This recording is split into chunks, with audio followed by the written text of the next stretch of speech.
Hello, everybody, and welcome to Honey Badger Radio. My name is Brian. I'm here with Allison, and this is Maintaining Frame number 153. We're going to be talking about the recent, I guess, well, it comes, sometimes like good things come from the strangest places. And in the world of the world of VTubing, which is small but growing, it seems that there is where men and boys are getting sympathy from a place that maybe most would not expect, and that's the VTubing space. And well, some people aren't happy about that. So really unhappy. mm-hmm. Oh yeah. So just to give you guys an overview, I'm gonna need some help with the name. The VTuber. First of all, we should probably just tell people about the things and also like why we're late. Okay. What's going sure. on with you and stuff. Yeah. All right. So essentially, I went to the Badger Cave, and if you guys don't know, it's Victoria Day for us Canucks, which is supposed to be a national holiday. So that means all the town is shut down. And apparently, the people or the men, I'm not going to say people because I've never seen a woman out there, from the provincial telephone company, or actually, I think they're linemen, they are replacing.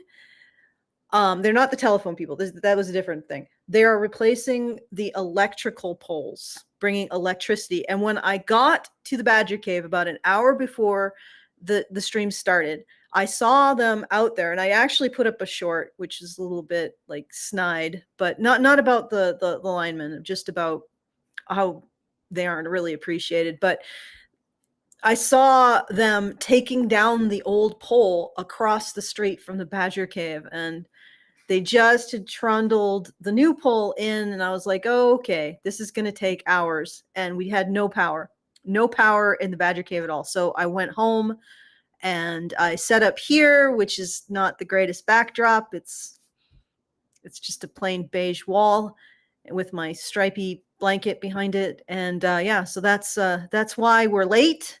It's also why I'm not broadcasting from the Badger Cave. And yeah, so there you go. And if you would like to send us a message, I'll do the usual things. If you'd like to send us, apologies for the lateness. I didn't even know. I think the Badger never sleeps. So I was going to work on Victoria Day, and they probably assumed the whole town would be shut down, and it would be the perfect time to change the electricity pole feeding the town because there was nothing else open. But unfortunately, that meant that I couldn't stream, and that we had to delay it. And I had no advance notice at all. Because again, I think they just said, it's Victoria Day. Everybody's going to be shut down. We don't need to blah, blah, blah, herp-a-derp. But regardless, I'm not complaining, because it's going to be great, because they are putting in better power poles. And I think somehow the telephone is involved as well. Do not ask me how or why, but that this is a step towards getting fiber to the Badger Cave, which will greatly increase my ability to tax the Canadian voles to send you broadcasts. So that's what happened. And again, I'll do the things. Feedthebadger.com/justthetip if you want to send us a message and a tip with that message. And we're also doing our fundraiser at feedthebadger.com/support. And if you want to become a subscriber, feedthebadger.com/subscribe. Get lots of extra content, after shows, that kind of thing. And if you just want to be part of our community, badgernation.online. All right. So those are the things. Write them down, do them all. And let's get into this. All right. So let's get into this. Okay. So first things first, some of you are probably wondering, what is a VTuber? Because this is basically about VTubers. Now, I'm going to preface this by saying that I have been following VTubing for a while, since about 2016. Just as I saw it as another way of entertaining people on social media, and it turned out that it blew up, more than I expected. VTubing started in 2016, at least what it's well best known for in Japan, with a character named Kizuna Ai, who you probably have seen in meme videos and things like that. And essentially, they are virtual YouTubers a content creator that uses a digital avatar, often animated in 2D or 3D, to interact with their audience online. The avatars are typically controlled through motion capture technology or some kind of software that tracks the movements, facial expressions, and all of that. And they're varying in their quality and stuff. And yeah, so this been around a while. In fact, like back in the time of Gamergate, I used to use one. I didn't know it was VTubing. There was this Doge avatar. I still use it sometimes, and I talk through it. And so like that's an example, okay? But where the VTubing is very popular is with, you know, females or maybe men using voice changers that pretend to be, you know, cute anime girls, and they just interact with their audience, like another way of entertaining people. So the VTubing community is various, just like any other, but for whatever reason, this one named Kitsunero, she's on X, known as Kitsunero VT. I believe that this is a German VTuber, and she normally presents as a fox girl. I've only ever heard of this one as a result of this incident. And Kitsunero made a post that just said, "Men deserve to be loved and treated right." Mm. And it blew up. 109,000 likes, 10,000 retweets, and lots of comments. At least it might be more than that, because again, I'm logged in on my No, but this is account, me. and This is me. I'm logged in you're on my sharing it. Yeah, you're my sharing it. I'm writing sorry. account. My writing account, which is at Mhm. Gender Attic. But yeah, this is me. So the latest numbers are 109,000 likes, 10,000 Mhm. retweets, 3,000 comments, 7.6 bookmarks. So I guess there was a lot of guys who needed to hear a message like this. And you would think that this would be just entirely positive, right? Yep. Yeah. But of Just course, a lot of people flipped out. And mhm. let's look at some of the negative comments. There's some positive here, you know, abso effing lootly, and everyone loved that. Whoever responded poorly. Okay, let's just see. I wish this wasn't a controversial statement to some people. Okay. Normal positive statement. The response: anxious misandrists. Why are you posting this? Confident misandrists. No, they don't. They should STFU. Anxious misogynists. Why are you posting this? B. Confident misogynists. Women deserve to be blank. This escalated very quickly.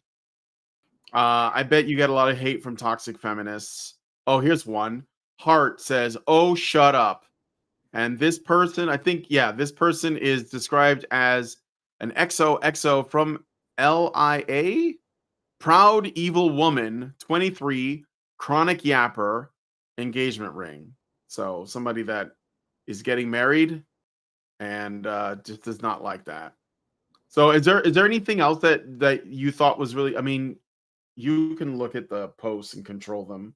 You're the one that Oh controls the yeah. post. So Well, I mean, you know, it's like it's gonna be a lightning rod for all kinds of people's ridiculous saying that men interpretations. deserve love, yeah.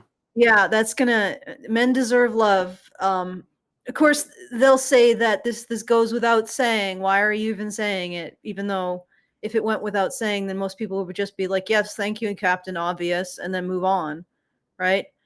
Like it Mhm. would just be the statement akin to everybody deserves a hug. And people would be like, well, aren't you a ridiculously redundant ray of sunshine? But that's not what happened. She, Yeah. Kitsune, it is Kitsune. Kitsune says men deserve to be loved and treated right. And the femosphere took that personally. I'm going to just start calling them the femosphere. Because I mean there is definitely a femosphere. It comprises the TikTok women who say they don't need a man, or and then detail how awful men are, and then, you know, a couple years later are crying in their car about how no man loves them. To which I would say, why would you want something in your life you obviously detest?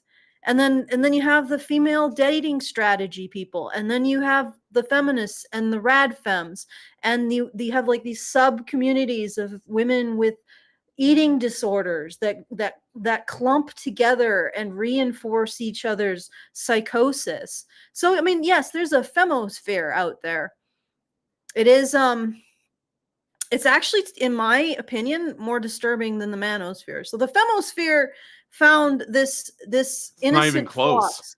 fox. It's not even close. Well, it's also institutional. The femosphere also includes feminist academia and all of the disturbing shenanigans that they get up to without any kind of oversight against, you know, like they just sit like they are the armed organized criminals of the academic world. Everybody else is terrified of them. Every other academic in academia is terrified of the feminists, because the feminists periodically just, you know, stomp down the halls and say, that's a nice department. Shame if someone would accuse it of being sexist, you know, and everybody Yeah. just opens up the tithe to them. They're all terrified of feminism. So I would say that feminism is the institutional femisphere. It has influence in media, academia, obviously, in government, huge NGOs that seem to do two things: pay their board members incredible salaries for a half hour of work and give kickbacks to the Democratic Party. You know, and it's like it's huge. It's huge. It's institutional. If you look at the femosphere, it's probably a several tens of billion-dollar industry. By comparison, the manosphere probably doesn't even make like 50 million. The femosphere, like if you could place the femosphere beside the manosphere, the femosphere would be I'm trying to get the right proportions. Mount Everest, and the manosphere is a yurt. Get the relative proportions there. And yet the real problem is, of course, the manosphere. But anyway, Kitsune, she says men deserves to be loved and treated right. And, you know, you just imagine the Death Star leitmotif from Star Wars starting to just rise in the background of her saying that. Do you know that you can hear that? The Death Star, the music they use to introduce the death. It's just slowly rising as you listen to this tweet, as the femosphere moves it into position to absolutely annihilate Alderaan, this woman. So, and what ended up happening, and she said this, and in a normal world, people would be like, oh, that's sweet. Or maybe if they were particularly cynical, oh, that's redundant sunshine bullshit. You know, aren't you like, you know, crystals and hearts girl, you know, and twinkly stars and glitter. You just, you know, and they would, but no, this is not a normal world. This is a world in which the femosphere lurks. The fempire is afoot. And so they brought their Death Star in view of Kitsune, and they fired. So she's doxxed because she said that. And I will move on to the tweet from I think the first rising wave of tension from the femosphere. Just excuse me, I'm not used to Is it this Lycion post? Yeah. Yes. Yeah, I'm gonna switch. Let me just figure out how the hell to do that. Yep, there we go. Oh, well, if you're sharing tabs, you can just Yeah, there we go. So yeah, this one, yeah, I can see it. Yep, it looks good. Lycion shared this. This is not the person who made this. This is a dissenter. This is a agent of the femosphere, I guess, as Allison describes it. And they say another VTuber grifting to the right, using culture war as the focal point of their politics. Buzzword, buzzword, buzzword, buzzword, buzzword. And they share screenshots of videos from a different VTuber named, I guess, Squ, SQU, is shocked at how violent feminists on the internet are. And another comment, SQU is fed up with women punching down on men. And it's Skew Chan says the amount of people in comments who just don't get that men want a cute, loving girlfriend is beyond me. They call them creeps for wanting actual love and not a girl boss who only wants your money. And then there's like a sad face emoji. Now, or a spoiled girly. Yeah. So like, I've been seeing this for a while. And I've even had people reach out to me and ask me to try to get one of these VTubers on. But I'm going to give you a theory as to why I think this is happening. Because these aren't, I mean, VTubers are like any other person on social media. Obviously, they're trying to get attention, in some way. Most of the time, that's what women on the internet are doing. But sometimes it's not necessarily bad that they're looking for reach or attention, because that's what we're doing too. It doesn't necessarily make it bad by default. I don't even think it's bad if somebody's like, out there being like an e-thought and they're just putting out like showing some skin or skimpy clothes. I mean, I don't personally find it like respectable, but I'm not like telling them they can't do it. And obviously, they can make a lot of money that way or get a lot of attention. It may not be good for their soul. It may not be good for, their future down the line, like depending on what choices they make after that. But the truth is that is the nature of social media. Everyone's trying to be seen and heard.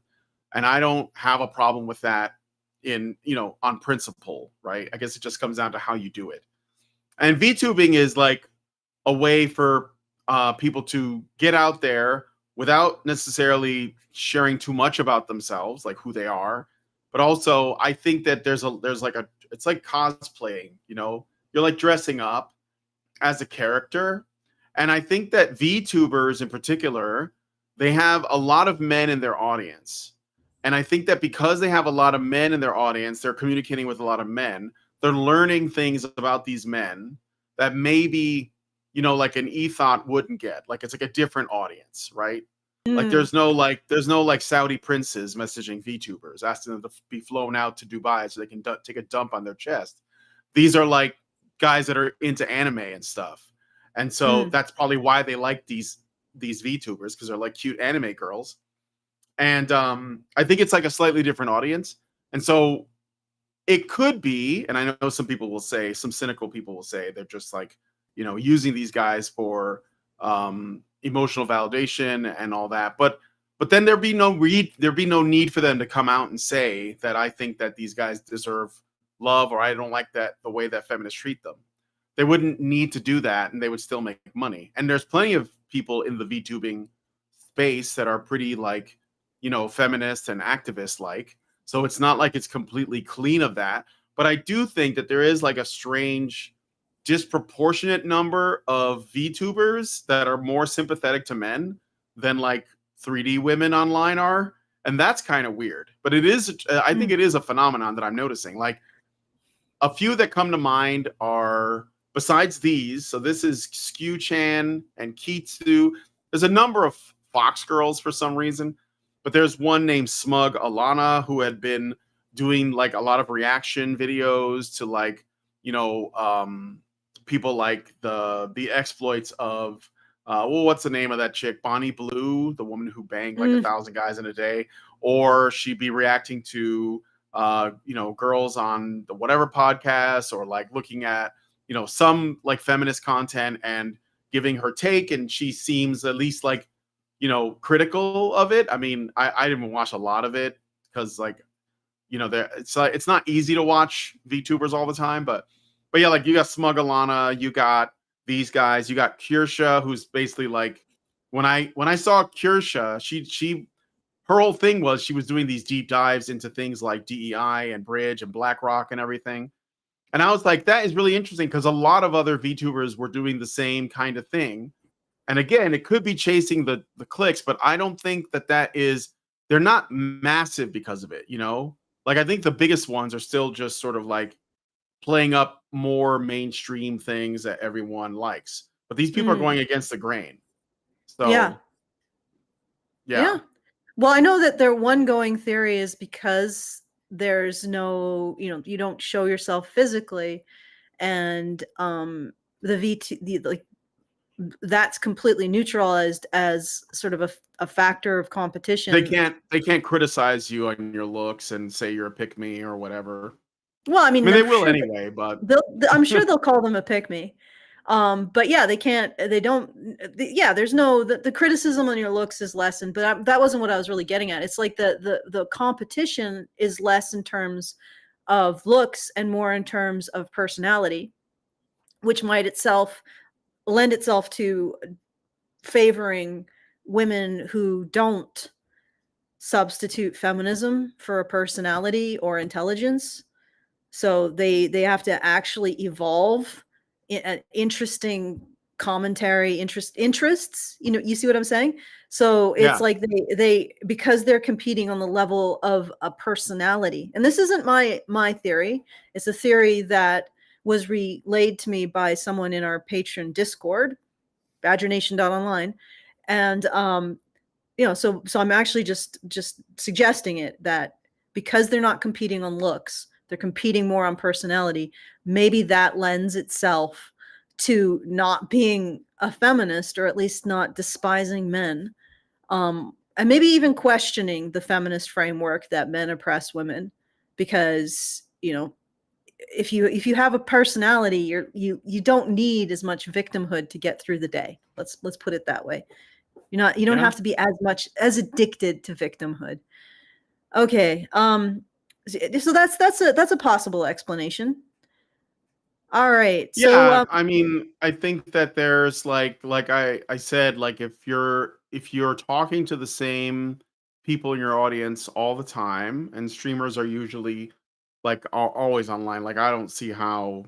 Well, obviously I couldn't do it. Like I make videos and I am like the Doge on them, and I don't make any money, but that's because I'm a dude doing it, and that's just the truth. Like or I'm not willing to like put my voice through some AI voice changer to make me sound female. Oh, because I couldn't do it. I couldn't do it. that's really funny, because that's what I did. According to Did you? another feminist, yeah, according to another feminist, I've been arguing with, I am actually a trans man, or trans woman. Oh, Sorry. Yeah. so we don't like them now? Are we back at that? We don't like we're Well, protect I we're no actually longer a called him out protected on. group? I called him out on that. I Yeah. said, okay, so why you're calling me trans as a way of dismissing me because you don't like what I have to say? And he said, no, it just struck me that you were trans. I'm like, why would you assume that? Why Yeah. would you assume? Oh, I looked at your profile, so apparently I look like a man. Okay, and that's not using trans as an insult, is it? Like, really? Mhm. Okay. Anyway, so it's just like, to speak to your point about VTubers not being insulted for their looks. Yeah, that's one thing they don't have to worry about. Is the kind of pushback. Although Kitsune may have to worry about that, because as a result of this tweet, she was doxxed. You know that, right? Yes. Yes, she Yeah. was. So Kitsu, did she not this one. You're looking at what is her skew chan? But if you go back to the other one, because you're currently displaying the skew chan post. So did Kitsu remove her account because they doxed her? I don't think so. Because when I click on it, it says that this person no longer exists. But it might be because my account's banned because I upset commies online. Or just a second. I just needed to respond to that. Actually, I shouldn't. I should focus on this. But yeah, this is no, I don't know what the fallout has been. No, I don't think she has If you privated go her to account. her page, not this one, but if you go to the page of Kitsu, can you see her page? That's what I'm asking. Like, because when I click on it, it says this account no longer exists, but it might be because my account is like highly restricted. Oh no, it's up. It's up. I am not permitted to look at this page because my account is suspended. But yeah, she's still on there, so she hasn't been driven off of the internet yet. So okay. Okay. So yeah, she's this is not the German fox. This is the German fox girl, yeah. Yeah, but she hasn't been driven off the internet. She's actually responded to all of this. And Asmongold found out about it and he responded to it, but I feel like I think he's underplaying what is actually going on, which is the subject of the video. So I can share that and we can take a look. All right. Yeah. I know I hear the skepticism in your voice. Oh crap. Instead of switching, I did stop sharing, which is not what I needed to do. Osmond Gold. That's us. There. Nope. Yes. Here we go. All right. So we got the video. I put it in at about 15 minutes to 20 seconds in, which is I think when he sort of explains his thesis on why this happened. Even happened. Okay, actually this is her reacting to him reacting to her. So now we're reacting. Well, this is him. This is Asmongold reacting to what happened to Kitsu, and then Kitsu learning that Asmongold was reacting to her, and then she goes to watch his reaction, and now we're reacting to that. So yeah. Now I'm gonna drink water. Elon must salute. Yes, Oh Elon my god. salute. From Esmond Chat, welcome. Welcome. I am just stunned. I think actually also this reaction was in real time. So she got they actually exchanged messages in real time. This is like staring into the infinite hotel room of the webs. Just like like if you show a mirror to a mirror, and now we're adding another mirror. So let's just add to the chaos.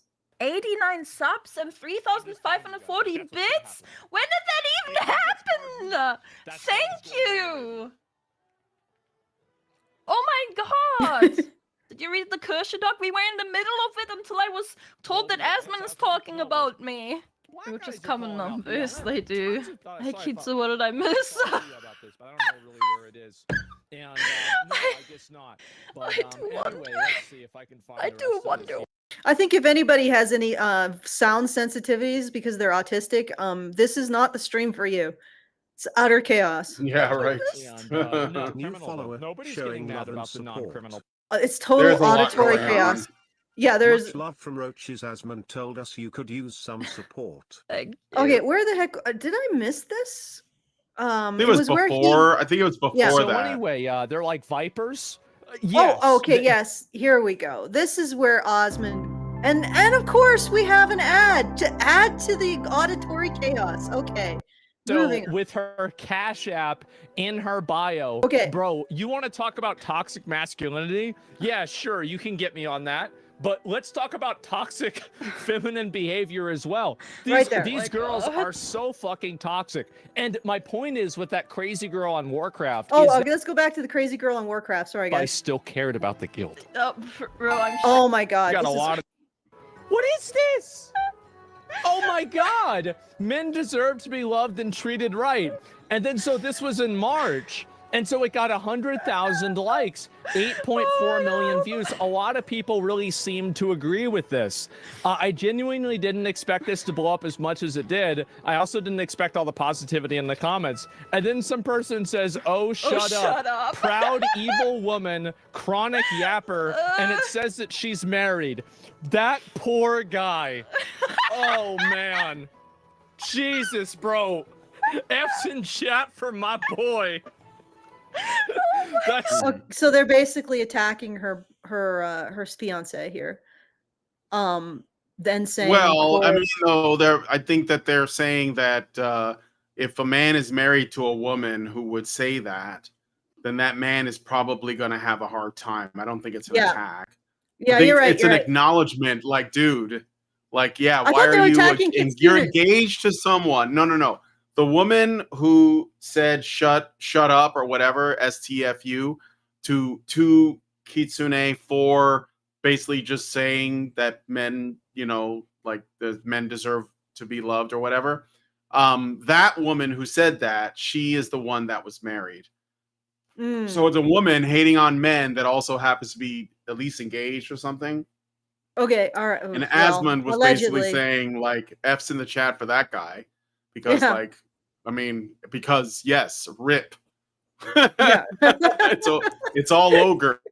Like yeah. No, I'm getting it now. I'm getting it now. It's the sense is Okay. filtering in. So she's basically saying that men don't deserve to be loved, and she's actually engaged or married to one. Yeah.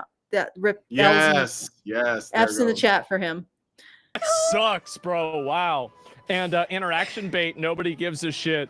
And oh god, bro, like you got a lot of these weirdos, right? Yeah, you definitely single. I'm not for everyone. Like, why would you even say that? Happily engaged. Absolutely. Whoever responded poorly, and everyone loved this. I wish this wasn't controversial. And so I bet you get a lot of hate from toxic feminists. So do you want to know the reason why? Is that a lot of these girls, so you have to understand that one of the reasons, so I learned this in World of Warcraft, right? Is so one time we had a girl in our guild, I swear to God, her name was Emmy, but it was a different Emmy. But anyway, so the girl in our guild. Does Asmongold have a lot of deep lore about women named Emmy? I'm just curious. I don't know. Maybe, tell us in the comments. Like, is there? I mean, I see Asmongold. You don't follow the no, world building. Short clips pop up every so often. You know, like shorts or even like 1 minute clips of something because he's like always fighting with Hassan. Men's rights activist are machines Parker, and because so transitive property, we actually are I will just get it out, and I apologize for interrupting. Did you wanted to do something, respond to Hassan Parker for some reason, right? Oh, because Hassan did a spot on the Daily Show because they're trying to like make him into a celebrity, which of course Hassan is more than happy to do. And I think, and basically what it's all like, you know, it's basically the same thing we've been covering for years now. It's like the left saying, well, we have to find a way to attract men. And so that's all it is. And Hassan is the latest solution. I swear, every time the cathedral comes forward with another pitch, like, okay, here's how we're going to get the men. It's like Wile E. Coyote doing like these elaborate traps for the Roadrunner. And the Roadrunner just keeps on moving because, like, he's just reality. And these people they cannot have their problem addressed. They just can't because they would have to undo their worldview in order to even begin to address that. And so these are two things that cannot exist in the same headspace. It's just not possible. But they're going to keep trying. And for them, it all comes down to, it's not really about addressing anything. It's not really about looking at men's problems and saying, how do we solve these problems? It's not about that at all. It's only about how do we get men to side with us? And that's it. We don't have to give them anything. We don't have anything to offer. In fact, we still see them as, it's like, how do we effectively use rhetoric to get them on our side? Because we're not going to give them anything of substance. We're just going to sell them something. And that's where it all comes. That's why they want, you know, Hassan or some savior, some voice of manhood, which they seem to think he is, to be the guy that brings the men over. They want their Andrew Tate.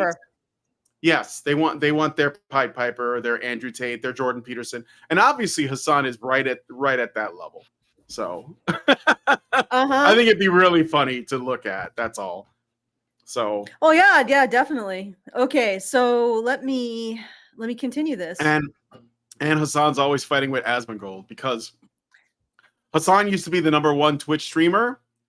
And a lot of it was AstroTurf because the people at Twitch ideologically aligned with him. So they were like, yeah, they threw him a birthday party and shit. But Asmongold is actually bigger organically. And he lives with cockroaches. So at least more organically. La cucaracha, la cucaracha. Okay, and now we shall hear more of the lore of this woman named Emmy. Yeah. Who is part of the World of Warcraft guild. Her name was Emmy, and she was, this might be another surprise, a healer. And so she was actually the healing officer. And so she posted a picture of herself on like our guild website or on the Discord, and she was hot. And so we had a conversation about this on Discord, and my friend said to me, he's like, this is a problem. And I said, why is it a problem? He says, she's a hot girl and she's playing WoW all day. Why do you think that is? Oh my god. And I was like, sorry, I will turn on, oh my god, I'm shaking. I'm turning on, alerts for now, since we're not reacting. I swear to God, she was Thank you stealing for money the gifted man. out of the guild bank. And when I called her out on it in an officer meeting, she said she was doing it to see if I would notice, to see if I still cared about the guild. Oh, bro, I'm shaking. My boy called it. Oh my god. My boy called it a This year is in getting crazy. advance. I'm Okay, sorry if and so I'm anyway, not ABC, seeing and we got the money back. It wasn't a big deal. notifications And so anyway, I guess you care, right? And so that's what it was. This girl, right? And I don't know what to say. Why do men want to be us so bad? I don't know. And so anyway, let me go back. I'll find a few more of these here. And there's a video. Yeah, there's a whole video about this that she did. I'm not going to look at What the heck is going on? I've been exposed. Oh, geez. Oh, just Yeah, more. no, Just I've give me a looked into second. this a little bit. I don't want to go through the whole thing. All right. Auditory curiosity Pause it. reduced. Okay. You. Nobody needs your commentary. Right? No, I don't know. Something happened and the dog was alerted. Okay, but I think he's quiet now. Mm-hmm. Oh. No more. All right? No more. Okay? If I look out there and I'm pretty sure there's a kid on a bike or a squirrel, okay? The squirrel can be there. Thing, but That's fair. yeah, she did make a video talking. Yeah, let's go a little There's a further. lot of people. Yeah, most women don't won't do that, sadly. And Congrats, then this is Kitsu. another Thank one. you, No, Lulu. they Roast don't. are in And then now. you have this Thank is you, another thank girl you, right thank here. you. And so with her Cash App in her bio, bro, you want to talk about toxic masculinity? Yeah, sure, you can get me on that. But let's talk about toxic feminine behavior as well. These my girls God. are so fucking toxic. And my point is with that crazy girl on Warcraft is that a lot of these girls on the internet, and I'm not saying all of them, but a lot of them, the reason why they're on the internet all day, tweeting all the day, is because nobody wants to be around them in real life. Oh my god. Nobody likes them. Nobody wants. Okay, so that's basically his theory, is that these are isolated incidences of women that nobody wants to be around. And Yeah. fair enough. Typical, Fair I enough. know. Yeah, it's just I think it sort of simplifies the issue quite a bit. And this is something I noticed a while back, years ago, actually. I think it was even before we got, or I got, or we, I don't know how it works. I don't know if you guys were also banned, got kicked out of Calgary Expo. And I noticed that I would go on YouTube comments and I would have these extended discussions with people on, I guess, more of the left side of all of this. And if the discussion lasted for any length of time, I noticed that they would start to forget things that I had said like a couple messages before. Like they had just done a shift turnover. And then when I say, what's going on here? Like you aren't even following any of this. It's like you're a completely new person who sat down at the keyboard, and they call me like paranoid and stuff. And then later on we learn that actually these opinions are being astroturfed by the alphabet agencies in the US government. I sound that sounds so paranoid, and yet we have the receipts for all of this.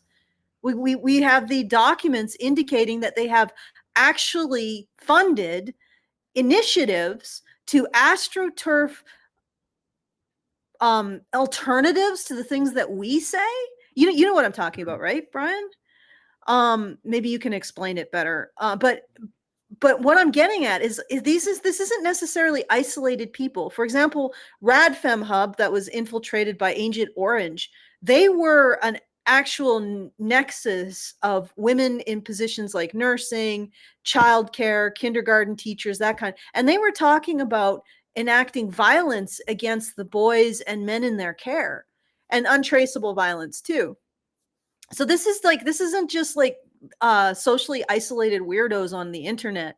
There's more behind that. It's more sinister. It's more institutionalized, and it rubs up against a bigger narrative that is very much entrenched in our society, which is that society is constructed for the benefit of men at the expense of women.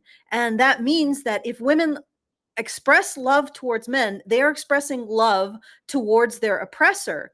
I even have that directed at me when I have conversations on Twitter. And I point all of this stuff out. Actually, this was a recent conversation on YouTube. And they said, well, women not having a concern or care for their oppressors. And it's like, this whole narrative that we exist within actually makes it so that women who express concern and care for men are singled out for unique types of bullying. You see what I'm saying? And it's not just these isolated, strange women who are dysfunctional, because I'm an isolated, strange woman who's sort of dysfunctional, but it's not just them. It's the whole narrative that makes it so that if a woman is expressing concern for men, concern for men's issues, concern for men being lonely or needing affection, then that woman is a traitor, like a traitor to all of womankind, because she is giving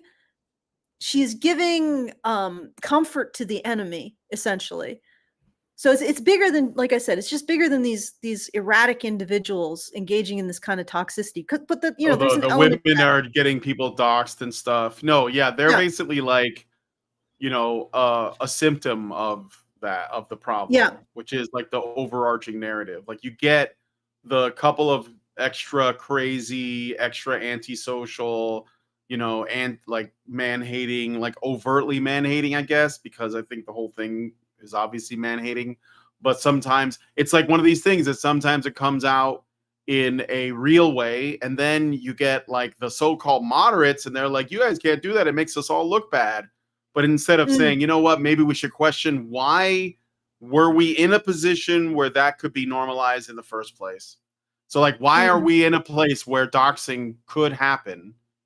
And that's really kind of like, like, let's say an unusual example. There's probably more serious examples of things that men do to themselves without need of harassment, because they feel so unloved, uncared for, unnoticed. And I mean, like I said in the outset, I'm sure like VTubers are not out here trying to save the world, but I think that they are filling a specific need that a lot of people, even, I'm sure there are girls that watch as well, that they're getting out of it, and the best of them are going to continue to attract that audience. So so as an example, I want to show you something. Smug Alana is one I seen, because she has I think she's like knows Kirsha, and I've seen Kirsha make appearances on like all kinds of Gamergate stuff, so she's pretty involved. But Smug Alana's reacted to Dadvocate videos, and so that's how close they are to the stuff we're talking about. Like they're reacting to Emily King and Dadvocate, and other like much higher profile folks, and they're in a supportive way, in a positive way. And of course, Smug Alana supports the thing that was going on with Kirsha, like where they tried to, like Vice tried to destroy Kirsha's life, basically her reputation, and cancel her because they didn't like her. So Kirsha is pretty fun. Yeah. Alana's pretty based. Yeah. So I'm saying there are, and that's weird. Like it's like I said at the beginning, it's like you don't know where like you're going to get support from. And turns out the VTubers are going to, save the West, I guess. bring out the Foxu girls to save the West. Disproportionately Fox girls too. I don't know. Maybe Fox girls are just really popular with VTubers. Yeah, maybe it is. Yeah. I don't think that Asmongold is saying that the VTubers are wanting money. I think I don't think so.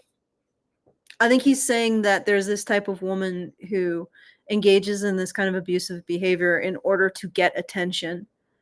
And yeah, I would honestly, but again, my interpretation of this is that it might be a lot more organized than you think. Like targeting this message that men and boys deserve love is something that it isn't something that just has happened to Kitsunero. Like it happened to me. It's possible that, just to go down on memory lane and apologize if I sound like I'm whining, getting kicked out of the Calgary Expo for simply saying that men and boys should be included when discussing victimization, and my reason for why I believe that was important. That got me kicked out of the Calgary Expo, lied about in the media of Western Canada. And that was significant because the Calgary Expo represented a company that basically managed most of the expos in Canada, and then ended up managing a lot of expos in the US. So it's like an industry. It's a career space that I got kicked out of, and then getting kicked out of the US and banned for 5 years. Probably, I mean, there's a number of factors that probably came together, but it probably didn't help that we were likely on a Department of Homeland Security watch list at that point in time. So, like this is a lot bigger than just like crazies on the internet. And targeting this message is institutional. I wouldn't be surprised if there was a certain amount of actual government money. I know this sounds really freaking paranoid, but again, we have the receipts. We've seen this government money specifically targeting people who say things like men and boys deserve love.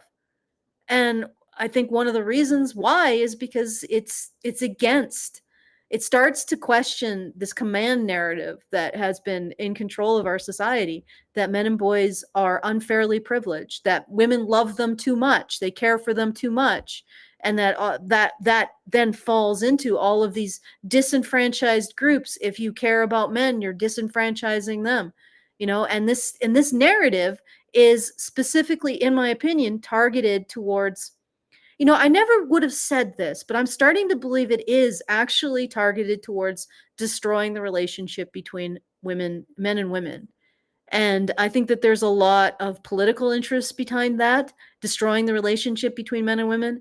And I think there's a lot of institutional interests, academic, and there may be a lot of financial interests. There may be less now that we've been challenging DEI. But anyway, that's a thought. I don't know. Am I making any sense there? Yeah, well, I'll say is that I don't think Asmongold is attacking the VTubers at all.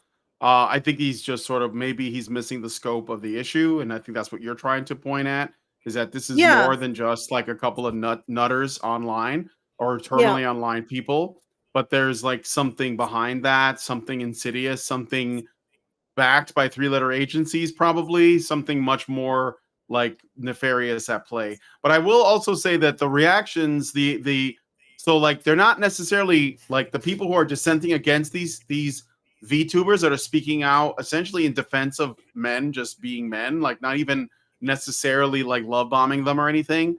They're just being like sort of common sense defense. They're calling it. So there's Lycion who screenshotted Squid Chan, and said another VTuber grifting to the right, using culture war as the focal point of their politics. Like that's just buzzwords, but what it's saying is, if you defend men, you are far right. That's basically the argument, okay? And this is not a strange one. I know you guys have heard this before.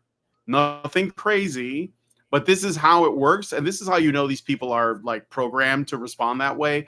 And the allegation is that Skew-chan doesn't really care about men. She's like a culture warrior or something, and wants to like change things towards the right, I guess, even though she's just another VTuber whose audience is mostly just men. She just said the amount of people in comments who just don't get that men want a cute, loving girlfriend is beyond me. They call them creeps for wanting actual love and not a girl boss who only wants your money. And this person's saying grifting. They're calling that a grift to the right. I'll read some more of the responses.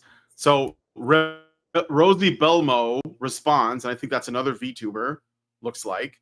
Yeah, it is another VTuber. And she says, this person doesn't even talk about politics. I'm so confused, genuinely. Why are we attacking her? And the original poster says, these are obvious political topics. I got these screenshots from her official YouTube channel. They literally mentioned feminists and punching down on the title. These aren't just speaking well about men. So, and then Rosie replies and says, I guess I don't understand because I've seen many titles of people ranging from feminism to vegan, etc., who are just very loud on Twitter. Usually they don't represent the normal majority, whatever. And it's good to call out people when they get like this and are being crazy online. So she's basically saying, I don't see the issue. And then somebody says, Double Cheeseburger said, anyone who is pro-male is suddenly a far-right grifter to you people. Ever think maybe you're just the negative one? Yeah, that's a good point. But no, let me ask the audience. No, I know. I've been saying this forever. Anyone who's pro-male is suddenly a far-right grifter. Why would they use that as an insult against you? Why do they think saying somebody is far-right if they're pro-male? Why do they believe that that is a pejorative, and why do they use it to try to change your behavior? Just think about that.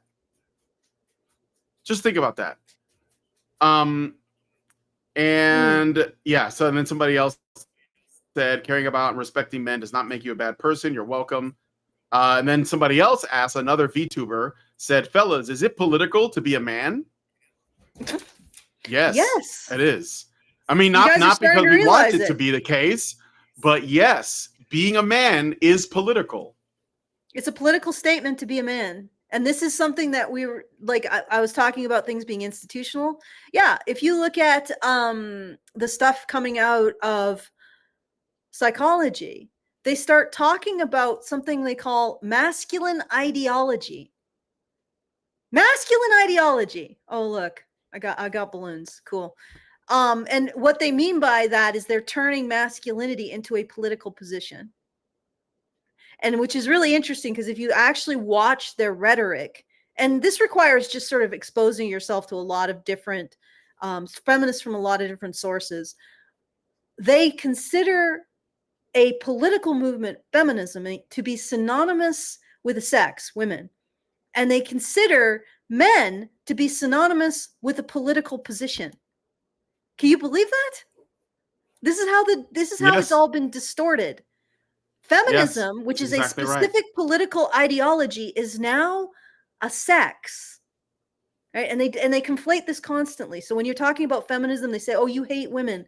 No, I hate the feminist conception. I don't even hate it. I think it's disturbing. The feminist conception of women as victims of men. I don't like that, right? But they say, "No, you hate women if you hate feminism," right? So they've conflated that political ideology with women, but it's not a political ideology. It's just women. It's just women's benefit, yeah, guys.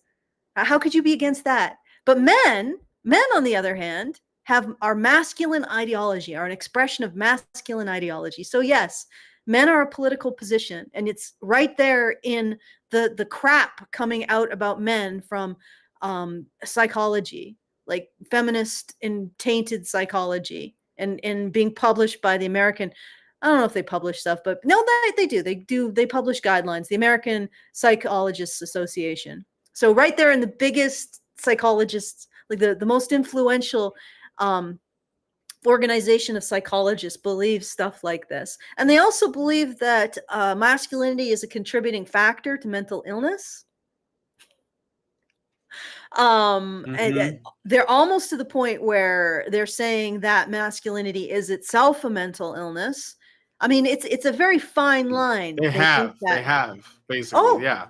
They're getting basically they're not. They haven't said it explicitly, but they're saying it's a contributing factor to mental illness. And what they specifically mean is men's desire to differentiate themselves from the feminine is femophobia, as they call it. So wanting to be something other than a woman is femophobia. And because men do not want to embrace female ways of knowing, they embrace psychological self-harm that leads to suicide. And that's the framework. So being a man is a political position. masculinity is a form of mental illness, and you are all men and boys are really suppressed girls, suppressed by the patriarchy. And there's no way to, like, this is the feminist conjecture, and nobody, and the right, I'm going to call them out for a moment. The right is completely baffled where all these trans women came from. And this is the feminist conjecture that nobody in academia has ever put, even framed in a way that could be put to the test. So this is something that has never been proven, never been framed in a way that could be proven true or false. So we can never say, okay, but what if it's biology? What if the way that men behave, the way that men think, to impart, is a consequence of biology? So it's not a political position. It's not them all taking boys from in the dead of the night from the crib and inculcating them with patriarchal toxins or some crap. It's actually an effect of the unique biology of men. You can't do that. No, it's all has to be under their control so they can manipulate it in whatever way to whatever ends they want. And of course, one of the carrots that they hold out in this manipulation is, at the end of the day, you know, if you jump through every feminist hoop and you dot every feminist I and cross every feminist T and sign on every line, that you will be an acceptable man. And I can tell you now that they don't even want to do that. Like they want complete control with no gratitude and no recognition that you've even abided by the terms of their agreement, because that would be emotional labor. So yeah, masculinity is a ideology. It's actually a mental illness, more like, because that if masculine ideology is an ideology, it's like an ideology in which everybody wants to destroy, grape, beat, and do horrible oppression towards women. So it is, bar none, the most evil ideology in the planet. Like it's like Nazism is actually a lighter and softer subset of the masculine ideology. So it's the most appalling thing you could ever be or think or say or want, is the masculine ideology. But that can be solved, that can be cured if women, specifically feminists, have control over men. Then they can eradicate the satanic masculine ideology from the male brain, and men can be good. So that's why it's not biological, but you cannot appeal to the body. And I actually had this experience. I know I'm going on and on. I apologize. I had this experience recently where I said,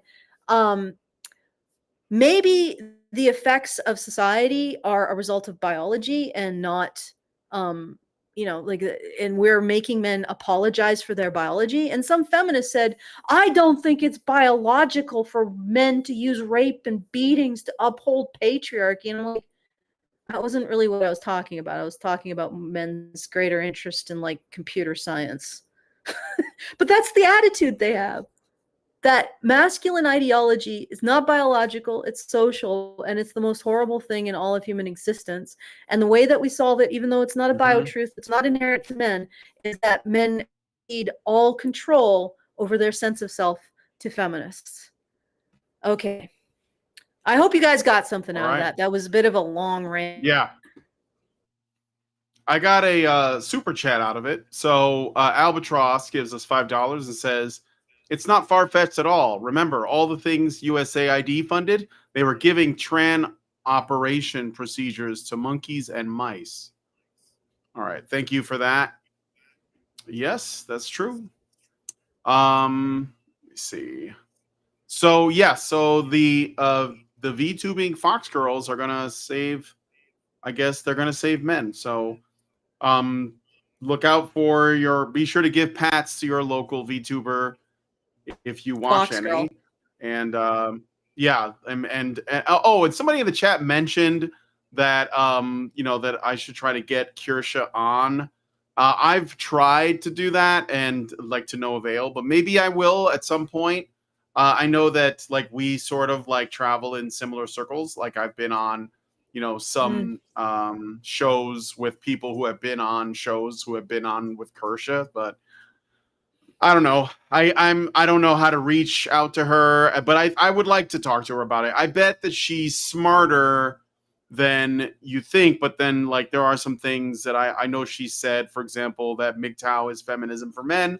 And I know how much that pisses off MGTOW when they hear that, but you have to understand that she probably just doesn't know enough about it. And if she understood it, she'd probably be more sympathetic. So um Melancholy but Poet says, just get in touch with her mythic manager. I don't know. Is that a real thing? I don't know. What does that mean? Mythic manager. I don't even know what that means. But I Neither would, do I. yeah, I'd reach out to her. I'm going to be talking on Wednesday. I have a fireside chat with Far From Eden, who is a female non-feminist woman that did an interview with Paul Elam not that long ago, like a month or so. But she's going to be on Wednesday, so I am getting on people. It's a company. Oh, okay. Yeah, if there's a like is that the only way to do it? I'll bring her on. And we'll see. I mean, like I think that if she's open-minded, then you know, maybe it'll be a good conversation. So, but Yeah, that might be good. what? All right. So I promised you a show that wouldn't take too long.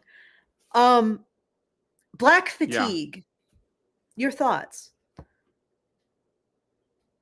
Did I Well, just a lot drop of it's that too coming from fast? within the Okay, go ahead. No, I'm ready for it. A lot of it's coming from within the black population, so I don't know if Yeah. like I don't know if you know like I know what it is. I've experienced it many times.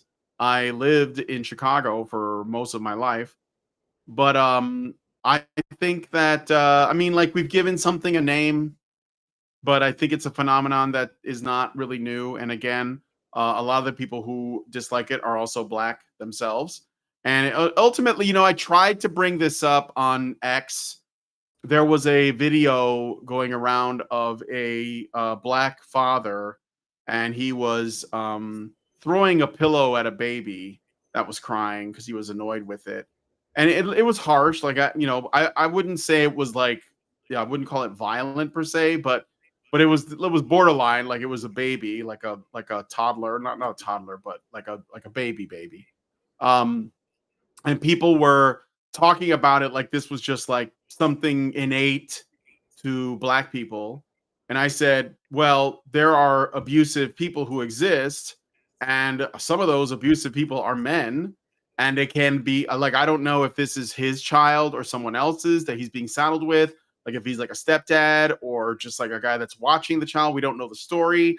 And I said, but like more than that, let's look at it another way. You say that this is an example of men behaving badly, and those men are black, therefore black men behave badly.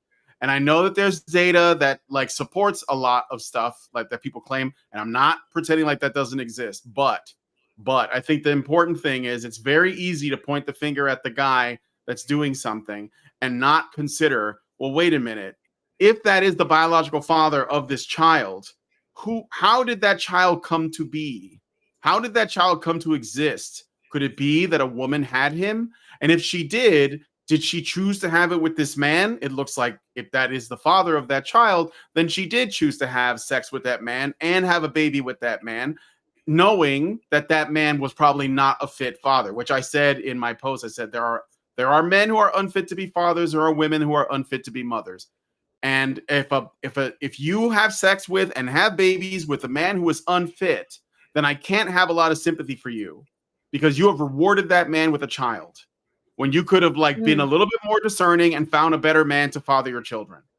I mean, like, Well, you get the behavior that you incentivize. If you go after the wrong kinds of people and you want to have babies with them, then you're going to have babies with them. Women do not have babies unless they choose to. Like, they literally have almost all the control over their fertility, and they use it recklessly. And then we're just supposed to blame men because they're not stepping up, whatever the fuck that means, when there's plenty of men that would be willing to do it. But you're not choosing those men because those men are not attracted to you, because they're not the dangerous men that like set your loins ablaze. So like it's an oversimplification.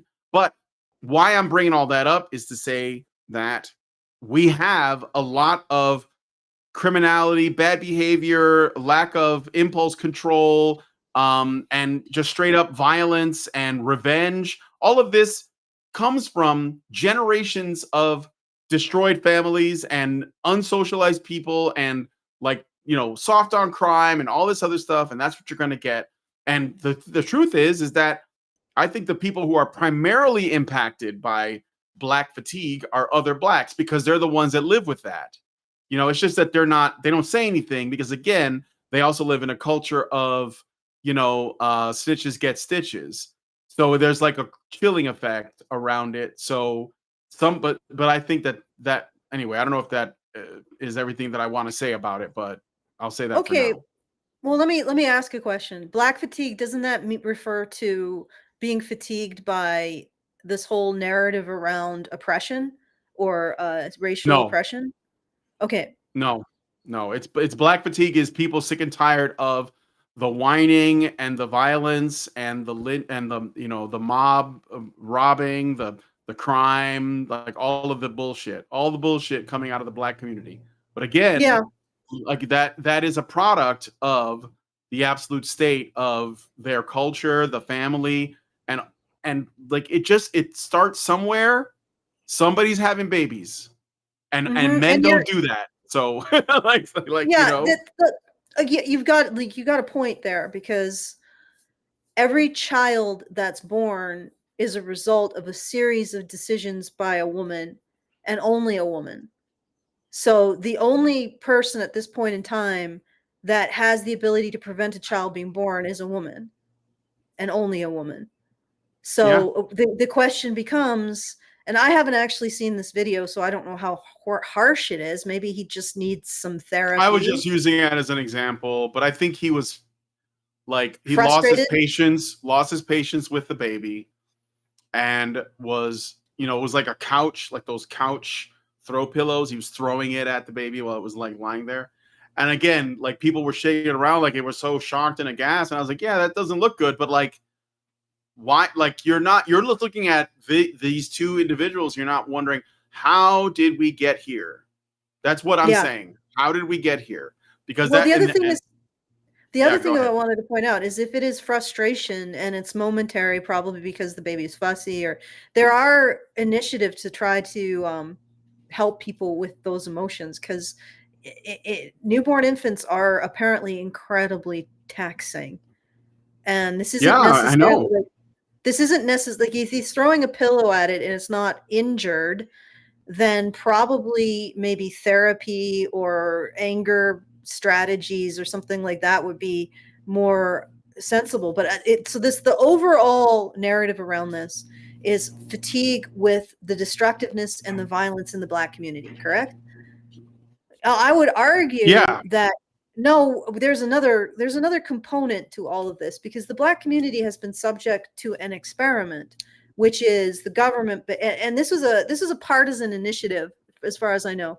So it was both the Democrats and the Republicans who decided, and I'm going to frame it in a way that may not be framed by other people. They decided to go into the Black community and outcompete Black men, right? And then and we see this form of deterioration wherever it is done. Like you see it in Africa around aid to areas.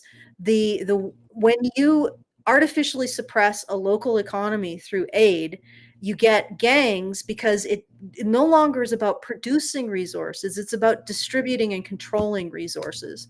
And you see this over and over and over again. So by getting into these communities and just dumping financial resources, but specifically on women to have children, and that's what it ended up happening, then you create the precondition for violence and destruction. And yeah, there's definitely individual responsibility to take, particularly because the government institutions that did this are never going to take responsibility for it. They're never going to stop doing it. So the only place that change can happen is from the individual, on the individual level, from people in these communities that are affected by these frankly parasitic and predatory behaviors by government. And I just wanted to point that out as well. I mean, a lot of the violence and the fatiguing violence and disruption is because when you dump unaccountable resources on a group of people, what ends up happening is they shift from making resources to defending and distributing resources, controlling resources, and that favors violence. Does that make sense? Yeah. Okay. I mean, All it's right. it's going to have to be black women that step up, though. Otherwise, nothing's going to change. Because I Oh, mean, yeah. they're going to, if they're going to reproduce with thugs, then we're just going to have thuggish kids, and black women have no well, other than like common sense and wisdom, like it's Mhm. going to be difficult to sell them on that. But yeah, I mean, we could blame the government too. I'm not against that, but ultimately, like the only way that's going to change is if black women change. So Yeah. Yeah. Well, start I the mean, clock. there is like I talk about this with people who've experienced abuse from their parents. It's like, Mhm. yeah, that's not your fault, but it's your responsibility. Going forward, you Yeah. have to resolve that. I know it's not necessarily completely black women's fault that the government decided to treat them like a bunch of lab rats. Oh, I'm not saying it's their fault. I'm saying they're the ones that have to change it, though. Like Yeah, no, yeah, you I know. are. Yeah. Okay. There's a All right. difference between something being your fault and also when you're starting to perpetuate it generationally, it starts to sort of become your fault. Something being your fault, right? And something being your responsibility. In some Yeah. cases, it's both black. I would say that it's both black women's fault and their responsibility. But in terms of starting this ball rolling down the cliff, I don't think that is. But still, you're right. It's their responsibility. They're the ones who determine. Yeah. It's like when I They said have that 100% control. when Lyndon Johnson started the Great Society and was like, "This is what we're going to do." It was Lyndon Johnson, yeah. And essentially said, "Okay, black women, the government will give you money. You just have to keep men out of the home." And I'm not saying that women of today are to blame because we're talking about something that happened in the 60s. But at that time, when the women were given the choice between a father in the home, which could come with the risk of like, you guys might have some financial hardships because he might lose his job or something might happen, the factory might get shut down, whatever. And then you have to just like, regroup and like tighten your belts and get through it. But it's going to be what's best for the kids and the family in the long run versus just kick him out and the government will give you a check, no questions asked, as long as we know he's not there. And they signed off on that. And they said, yes, I will do that. And yeah, I'm sorry that screwed over future generations. And I'm not blaming people who are alive today that had to deal with that. But that did happen. And those women made that choice. And so, like, that's the thing. Like, we have to stop acting like that didn't happen. Because every time I hear about what's going on with, the black population, it always comes back to, well, men need to start, they got to man up and raise their kids. And it's like, but like, there's no incentive for the women to keep those guys around. And also, there are plenty of men who want to be involved with their children. And those men are also black and they're willing to do like, whatever job. Some of them are working class, some of them are middle class, some of them are even like maybe in their engineering or something. But the women are not choosing those men. They are not interested because they're the entire framing of what it is they value in a man when you're in like the hood or like in an urban, the urban environments, is that a man that's going to be able to defend you and your children by force. So that's what they look at, not the men who are like earning, like in a, let's say, like a, reasonable, decent job that may not pay like a lot, but it's, honest work. Those men are not attractive. And it's, again, I'm not blaming anybody alive today because I think that it's something that happened over time where, the local drug dealer or pimp or gang leader or whatever was the alpha in the area. And if you never leave that neighborhood, that's like the only guy well, then that's what you're going to go with. But like I'm just saying that what has to be understood is this didn't come from nowhere. Women chose it back then. We're still dealing with the effects of it now, and it's coming out in ways where it's sort of like spilling out into other communities, which is why you have black fatigue, because people who are just trying to like live their life and like, just want to say you just closed your window. I don't know why you did that. Are you there? Oh, sorry. Yeah, I'm here. I'm here. Oh, okay. Sorry about All right. that. I've just been cleaning it up because I was trying to I was trying to show the other tab that you just sent. I'm just okay. Sorry, I'm Oh, just all right. I'm frantically in the backdrop here. Oh, and my internet just fucked itself. Sorry guys, I'm like everything is frozen. Let's see if I can get this working. Nope, I do not want to leave the site. I Okay, will. there we go. I can share Okay. a thing instead. In the meantime, let me Okay. just Well, I have it, share but it. yeah, if you want to share it. Hold on a second. But I figured it Oh, I wasn't mean, a if you big deal can, go because ahead. we're. I thought that you. I figured it wasn't a big deal because we're No, doing it's the not. It was just switcheroo. something I was sharing with that I thought was funny. Okay, all Yeah, right. yeah, that's So True. okay, let's I mean, try I don't have that. anything to share. So about the black fatigue thing, but Okay, there we go. all We right. got that. We You got got the it. cheeky Yeah, breaky. that's the. I That think you was just got it. a I think we piece of pretty fan much art that covered it. somebody made. Yeah, I think yeah, it's pretty much covered. yeah. The I VTubers. would add that, like I said, when you start dumping resources on a community, what ends up happening is that the culture switches from developing resources for itself to protecting those resources and like controlling those resources, which means it switches from productive to violent. And I think that's what we're seeing. But anyway, so you wanted to share this. What is the little bit of fan art? Oh no, this is just a piece of fan art a guy made. I think it said a lot of this happened. Yeah, we're only getting cheeky breaky from here on, and it's got. I think those are like 3 of the different VTubers that were being attacked or whatever. Got involved with this whole controversy. Kirsha, that's a Kitsunero on the left, Kirsha in the middle, and Squid,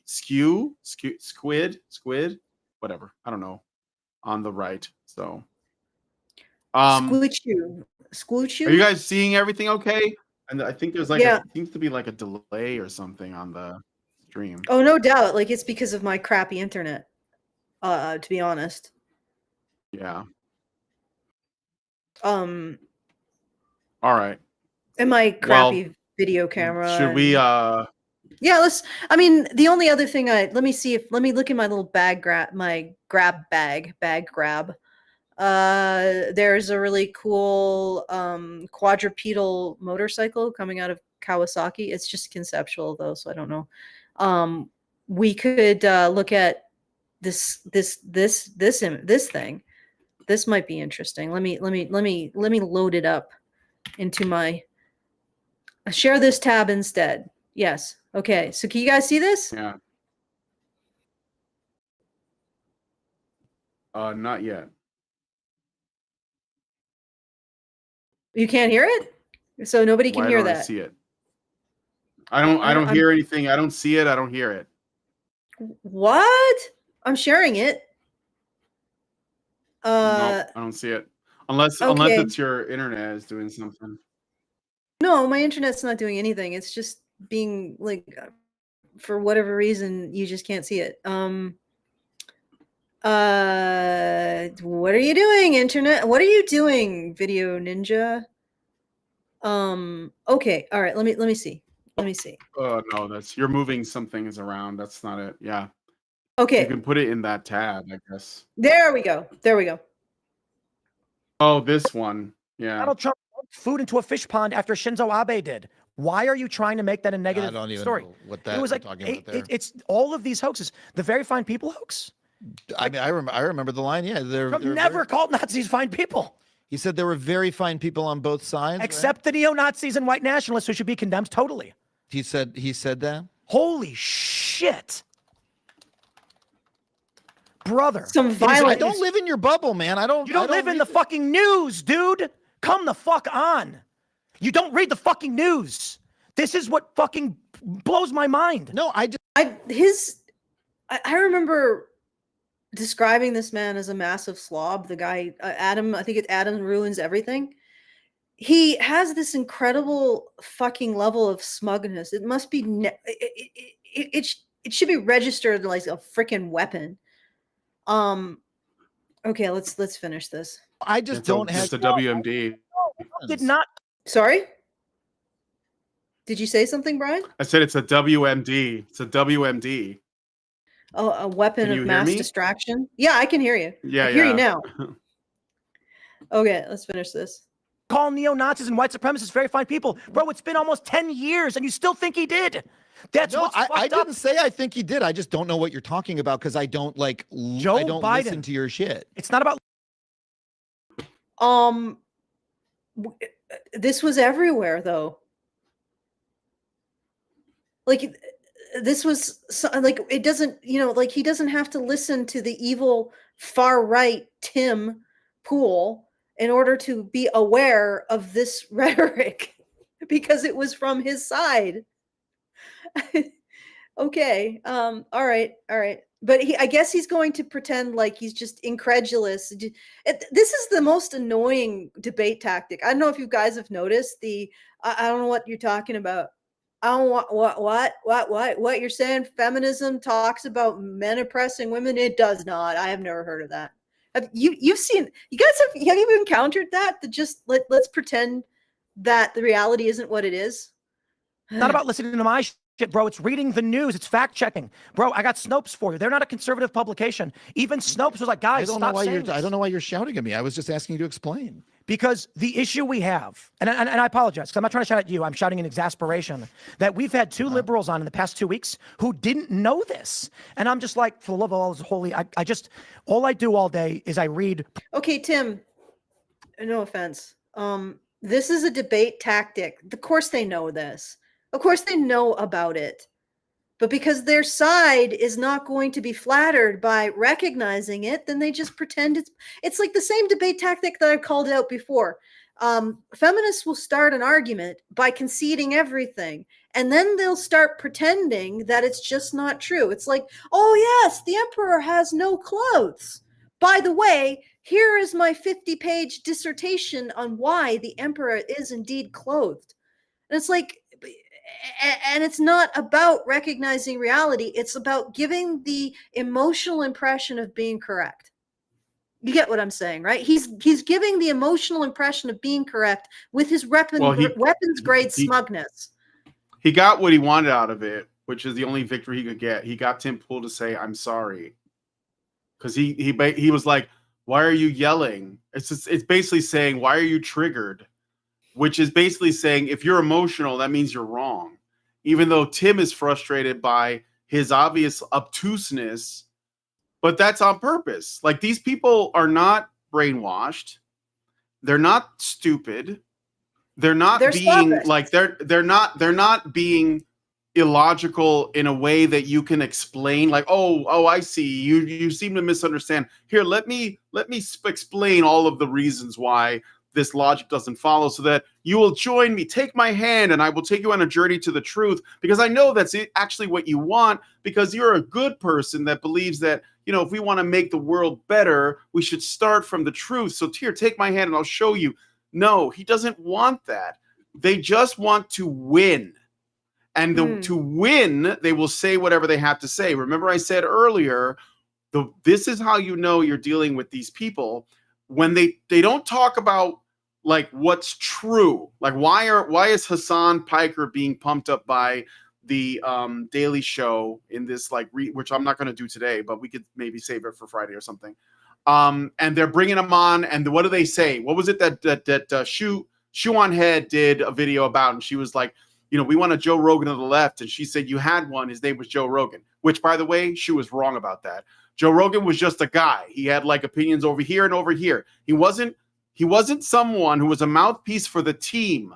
He was just a guy. And there was shit that he said that I didn't like, but at the end of the day, it's fine. Like, I get, like, he could be wrong about things, but he wasn't trying to be like a mouthpiece of a team. He was just a guy, or at least he was trying not to be. And so, like, when these people say, oh, we need our Andrew Tate, what they think it comes down to is we have to appeal to men. but we're not going to give them anything. We have nothing to offer them. We actually still hate them. We agree with all of the things that we've been saying about men and masculinity for the past those hundreds of years has been going on. None of that's changed. But the problem is that the men know that we think this. So what we have to do is we have to change the rhetoric so they don't know and they think that we're just buddies. What is it that guys like? Is it hunting? Is it pickup trucks? Is it titties? Is it camo hats? Is it guns? Let's give them all of that. Remember Tim Wall's coach? And he literally said he was trying to like code talk to white dudes so that he can get support. Like they know that in their minds, it's not about the truth. It's only about what is the most effective rhetoric. And when you don't have anything left, then you just fall on incredulity. Well, I'm just a babe in the woods. I was born yesterday. I don't know what you're talking. I mean, I don't live in your bubble, dude. Like the implication that, you know, Tim Pool having access to the truth is basically, oh no, you just live in a bubble because your rhetoric is what, like they're fighting what they think is rhetoric with their rhetoric. And that's my issue with this whole thing from the beginning, where people are like, you know, oh, I'm like, oh, I don't know where I stand. Like the trigonometry guys are like, oh, I'm politically non-binary. And I'm like, stop it, dude. Just what do you believe? Is it true? Welcome to this side where I'm at. Because that's what I care about. Okay. It's just the truth, guys. That's it. It's not rhetoric. It's not fucking word games. It's just what is true. Okay, then let's go with that, right? And these people they think they can make reality with words. They just talk it into existence. That's not how things work. And it doesn't exist to benefit anyone except them. And at the end of the day, the only thing they're really doing is protecting their own ass. Because if Adam Conover agrees with Tim Pool, guess what? He gets less work than he was already getting. Because his people are going to be like, oh, you're no longer one of us because you're not using our language to control reality. You're not on our side of the conversation anymore. You know, you went down that dirty road of the far right. I mean, which is basically what the truth. That's it. That's what it is. It's just the truth. And I understand why Tim is frustrated. It's like when you were talking about bubbles, he says, I'm not part of your bubble. So you're part of the bubble, no doubt, in which that was asserted. Like, yeah. That he's definitely part of the political bubble in which it was asserted, but he's basically saying I'm not part of the bubble in which that was actually debunked, which is the bubble of reality. Yeah, right. And well, then that's what I'm saying. He's saying reality is just another bubble. Yeah, but the thing is that he's putting on so he's reaffirming this kind of moral dichotomy. Oh, I'm not part of your bubble. So basically, in your bubble, Adam, you get to lie about things without any consequence, and you claim that anybody who says, well, wait, that doesn't resemble the truth, is part of another bubble, a part of the alt-right bubble. This is something that's sort of been bugging me. Like, and it came from the last video I did was I looked at, oh good Lord, Scott Galloway being like the Democratic solution to what's going to attract men to the right or to the left. Yeah. And I was looking at that, and what occurred to me is they were starting to talk about investigating the right for financial malfeasance. And I was listening to this, and I said, when did this become a bipartisan issue?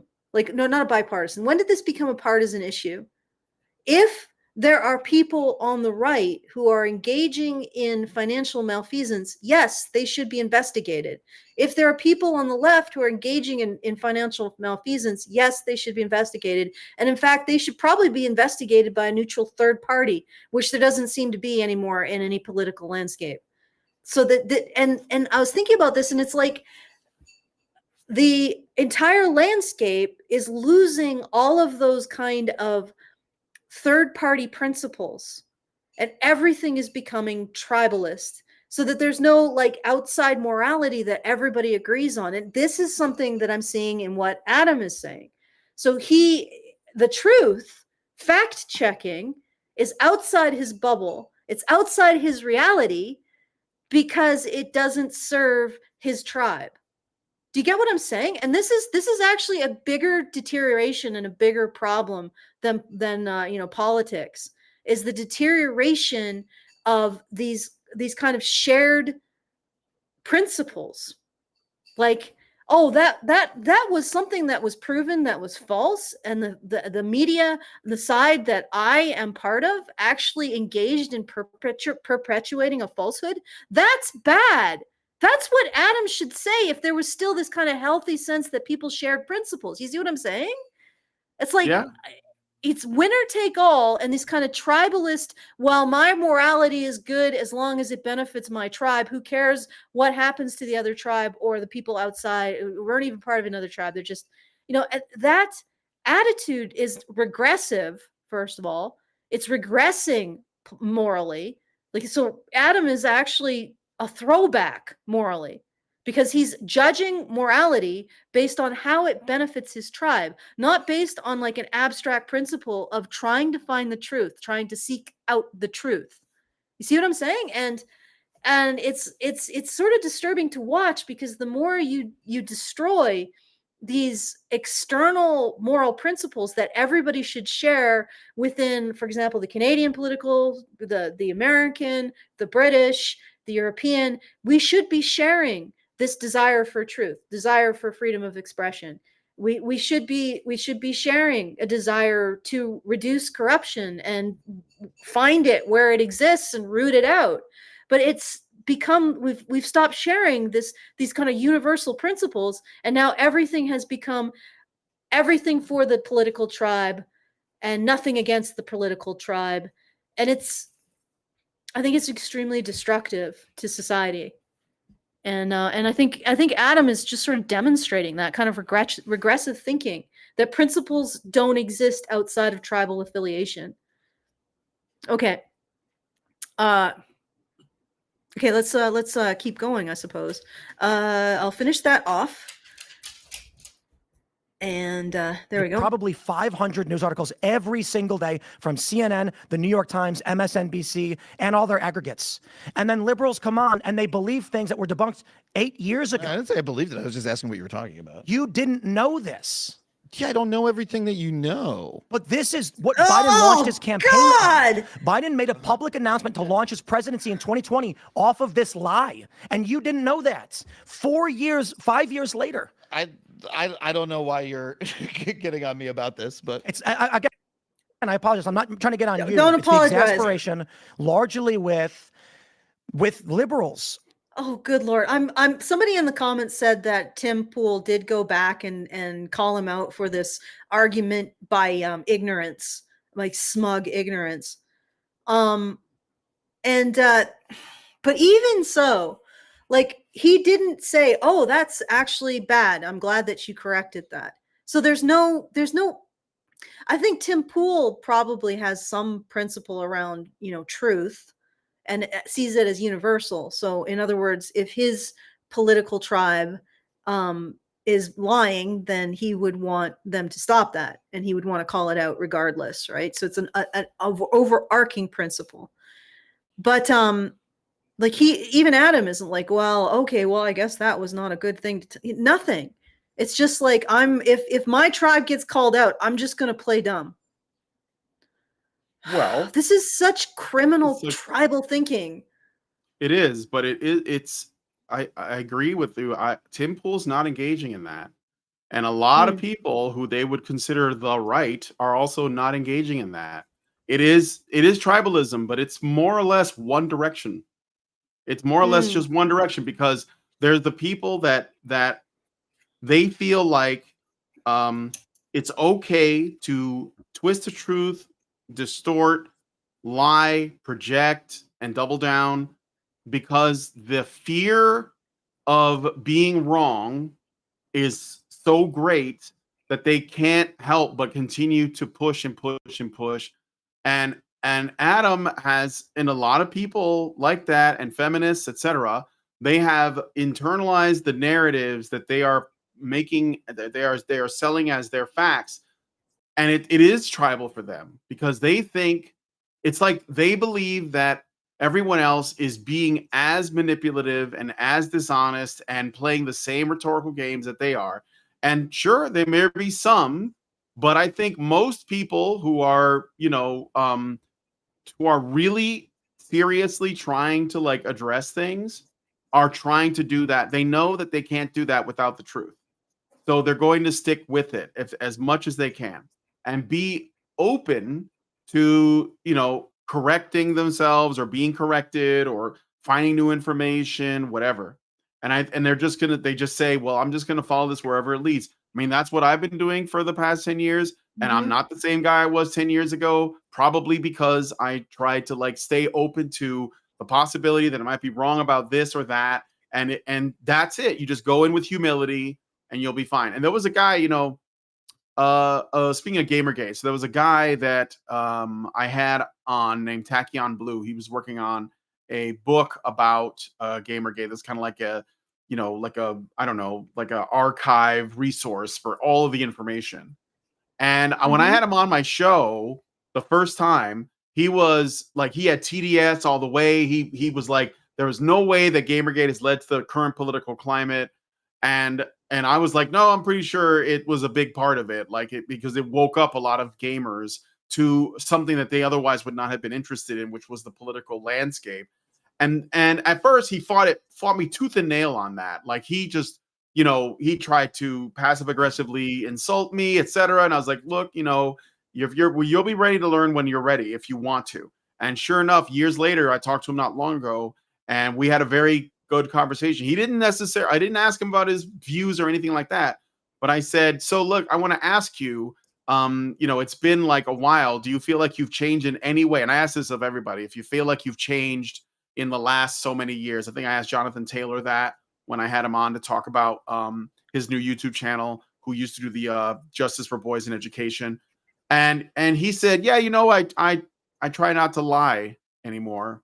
And I just want to basically he humbled himself and was like, I just want to know, where the truth is at, because I can't live my life on a lie, because you won't be able to sustain it. So I think that if there are sides to it, it's those. It's basically people who want to just like operate in the realm of the truth and what makes sense and what is with a path of wisdom, whatever it is from somebody else, whatever, with humility, and the people who think that they can just like articulate things into reality, and that if they have enough people doing it with them, that they make it real, like Warhammer 40,000 orcs. And I don't like to use this rhetoric, but there are people who probably agree with Adam that would do that, and there are people who likely disagree with him that would do that. But I think ultimately that's how the divide is at. But I don't think when I hear the word tribal, it sounds like, you have these people over here, and then you have these people over here, and neither of them are like interested in the truth. I don't think that's what it is. I think there's people who care about the truth, and then the people who don't. They just want to live in the land of rhetoric. That was Rose Wrist. He wanted to debate, and he could win 1 million debates, and it wouldn't change reality. It would just make him feel like he's smarter than everybody else, which is where that smugness comes from. You're just like, well, I'm the smartest guy in the room. I think that I think there's something to be said that there is this kind of my tribe, no matter what, and that attitude coming out. I'm not saying it's everywhere, because the funny thing is that when you have one tribe saying my tribe no matter what, then anybody who says wait, but what about the principles of truth and free speech and avoiding corruption, and somebody in that tribalist mentality will regard someone who's simply upholding neutral principles that are essential for an advanced democracy to function as being their enemy. I think that's where where we're getting at. And like that, and the other thing is that once you get that kind of an ingrained tribal belief system around a threat narrative regarding the other alleged tribe, it's very difficult not for the other alleged tribe to start investing in the same narrative and start start behaving in the same way. And I don't know if we're there yet, but it is a possibility. It's something that could happen. I have something else here that we could look at. It is called, I don't know if this is recent though. If it's not recent, we don't have to look at it. Okay, so I don't. I Okay, see are you a gonna white screen. Yeah, it's because my internet is really slow. It's probably because like the internet. What the hell? No, I don't want Discord. Why is your Discord open? Just a second. Let me, because it probably didn't copy the actual link. It copied the Link to the Discord post. yeah, link to the Discord post. Let me just fix that. All right. Why are Americans so obsessed with protein? Oh no, this is recent, May 1st, 2025. And this is really speaks to our Lame conversation MAGA. about, yeah, this really speaks to our conversation about how the left is now regarding being a man and liking masculine things to be a political position, which is something that Brian mentioned. And I was also going to say, they think that Joe Rogan is on the right. Like they say, oh, where's our left Joe Rogan? And then Shu said, well, Joe Rogan was the left Joe Rogan. And you were saying, well, no, he was just a guy. But the reason why he became on the right is because he's just a guy. Like having these masculine interests became being on the right, or became being a Nazi. You see what I'm saying? Like, it's because masculinity is now, being a man is now a political position. And we all know that whatever the left is, it's not being a man, right? They've made that very clear, that they want to advance the principles which they specifically say are feminine. They want the future to be feminine. They believe that men left to their own devices do horrible, horrific things. So they need to be constantly under the control of, I guess, left talking points or something. But so the left is not the political position of being a man. So that leaves everything that's not the left. And since the left is regressing in its tribal thinking, that means everything, belief in free speech, belief in ethical governance, belief in what the heck is, why are you creating so much background noise? Is that me or you? Do you hear something? Yeah, I do. But it might be my air conditioner. Hold on. And it might also just be because I got headphones on, so it's like a little bit distracting. But yeah, so belief in all of these neutral principles that are necessary for an advanced democracy is, well, it can be used against the left, so it can't be the left. It has to be the enemy of the left, which means that it's the right. And since men are not the left, then men have to be the right. And it's like this like bifurcation of politics into the left being feminine, the right being masculine, or at the very least, the left being the condemnation of the masculine and the belief that it needs to be controlled. Right. And anyway, so that's what I think that this whole narrative around Joe Rogan being not on the left really comes from. It's not because he has stated a political position. It's because he's a man. He doesn't seem to be disavowing his manhood, and he also pursues in things that are interesting to men. Okay. All right. So yeah, that's basically it. I mean, like they are anything that anyone that they regard as an enemy, anything that they like, that must also be far right. It's really simple. Like, oh, Joe Rogan likes this thing, he's our enemy. And Joe Rogan, again, like he's in the tribe because they're the ones drawing the line. Nobody else. They're the ones. Nobody else. And then they get confused when people who are part of the tribe that's not them don't actually agree with each other. All right. So why are so many Americans obsessed with protein? Blame MAGA. From the Liver King to the podcast bros to RFK Jr.'s MAHA constituents, America's infatuation with protein has reached a fever pitch, and it's undeniably gendered. So this goes from the headline, which is political, to the last word, which is basically it's men, right? This man is a political position. wanting protein is a political position. So this is 8 minutes, so I don't know if we can go through it. No, but- no, I mean, it's unsurprising, of course. Yeah. But yeah. Okay, so Essentially, yeah, like, well, think about it. Like the feminist left has adopted several different pet ideologies, and anyone who doesn't like align with those likely opposes it or is the opposite of it, doesn't necessarily like oppose it, but by existing is an opposite alternative to said position. So like what is the feminist left with regards to health? Well, healthy at any size. They're the body positive movement is an offshoot of the feminist movement. So, and by the way, the body positive movement only applies to women, not men. Fat men are just fat men. Fat women are women that should be protected, Lizzo, etc. Like we have to like say, oh no, healthy at any size, baby. Eat whatever you want. Men are not allowed to judge you. Nobody's allowed to judge you, right?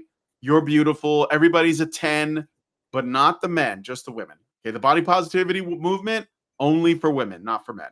So when men say, well, you know, like what's the truth? Well, the truth is that if I'm healthy, I will live well and I could live like a long time, which is good for my health and the those around me. And I think I'm going to take care of myself.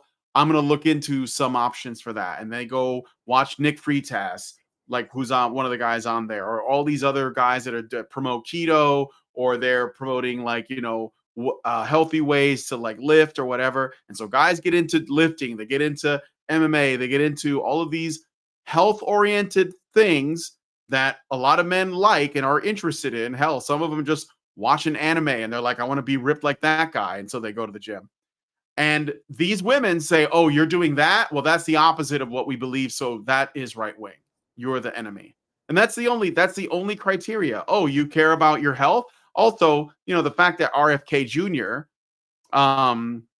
You know, is basically like trying to change like the state of our food, and he's not talking anything about the patriarchy or men dominating women or anything like that. He's literally specifically focused on the health of children as like his primary launch point. But he talks about this a lot. But the problem is not what he's promoting. The problem is that he's in the wrong camp, and so they have to take the opposite position automatically. Oh, RFK is in the Trump camp, so we got to be against everything he's for.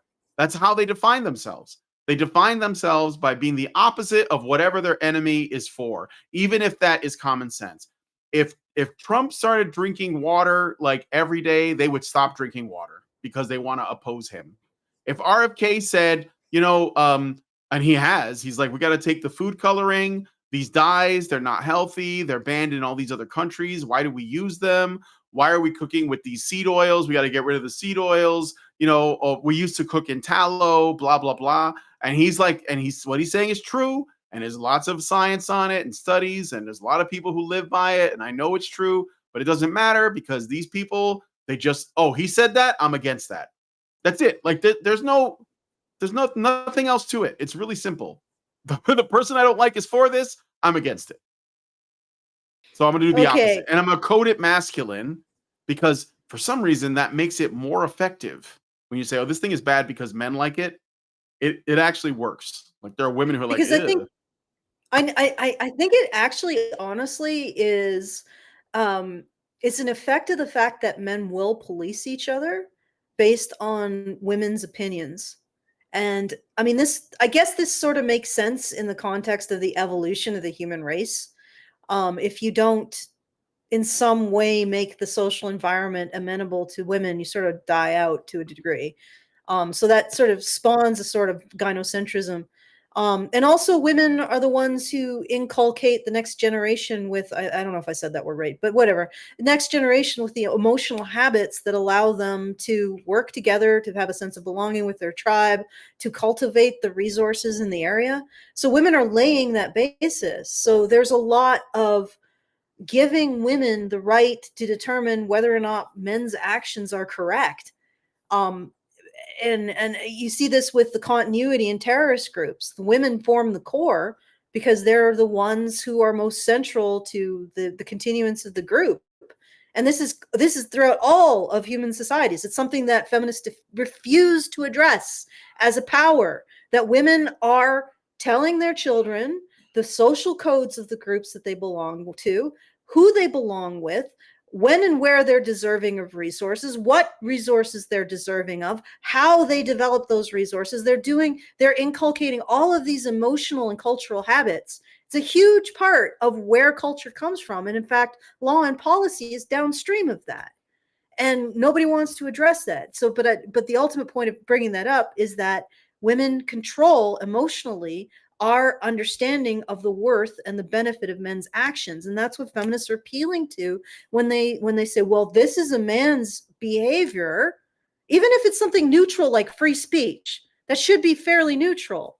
Well, that's a man's behavior. Remember all the free speech crap? That's male behavior, right? Because when they cast it as male behavior, it becomes judgeable. Does that make sense? Because something that is separate from the center of society, the emotional habits of society, and we can then look at it as something that can be cast aside as unwanted. So if free speech doesn't advance the interests of the progressive, the Corposlop tribe, then we are going to cast free speech as a masculine thing, which will bring it into the place where we then judge it as whether it's like that feminine oversight of whether or not this masculine behavior is of benefit to the social group. And we even see this in our closest relatives. You know, a male chimp has to cultivate relationships with other chimps, other male chimps, in order to have power. But if the female chimps decide they don't like him, it doesn't matter. He's on the out. So they feel like he's not beneficial to the group. He's on the out.